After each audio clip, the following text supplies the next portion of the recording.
first time where you have a model that has all three parts of Hawking's paradox. And you can see that 1, 2, and 3 star are self-consistent. Right. Now, I think that can't be argued with. It's mathematics. And now the question is that what's actually going on?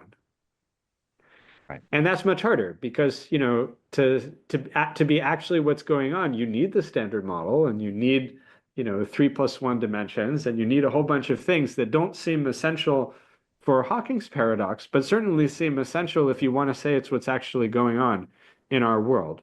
And I want to emphasize something that I say to graduate students, but I guess I can say it here too. People sometimes claim, oh, we need more experiment, quantum gravity, it's all speculation, none of it's going to be testable, et cetera, et cetera.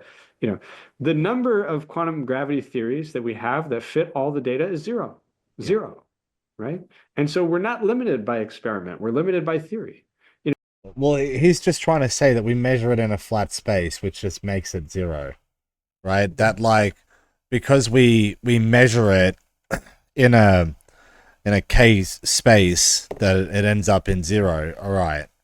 Of course, because we have a confined space. Second law of thermodynamics, sure. But did I just waste 3 hours of my life?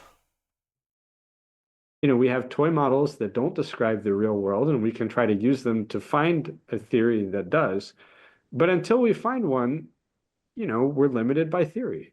And of course, it would still be nicer to have more experimental data because we might not be smart enough to come up with the theory. And so then certainly experiment can help you come up with it. But you don't really need experiment until you have two theories that are consistent with the data. And then now you need more data. Right, for sure. Well, Daniel, and so this has been a great conversation, and I certainly hope I gave you an A+ back there in the course that you took. Oh, I don't remember. I'd have to go and look. 30 years. What was it? How many years ago would that have been that you were? I think, yeah. So when would that would have been, I think I was a junior. So it would have been 2004, 2005. Oh, so 20 years ago. 20 years ago, if you can believe it. Well, you've done great. I was 14. Things for you. So, I mean, I can date it for you. Your kid was born while you were teaching. That would be 2005. It was my son. There you go. Yeah, I remember you were kind of disheveled, showing up. Yeah, the usual signs of just having a child. And my son now is a sophomore at Columbia. Oh, okay, great. So it all repeats again. So look, thanks so much for the time. Fascinating conversation, and good luck pushing these ideas forward. It is so exciting to hear what you and your collaborators are doing. So thanks again. Yeah, thanks, Brian. He didn't even drop his paper name. Bye. Listen, in case people want to just look at this, we can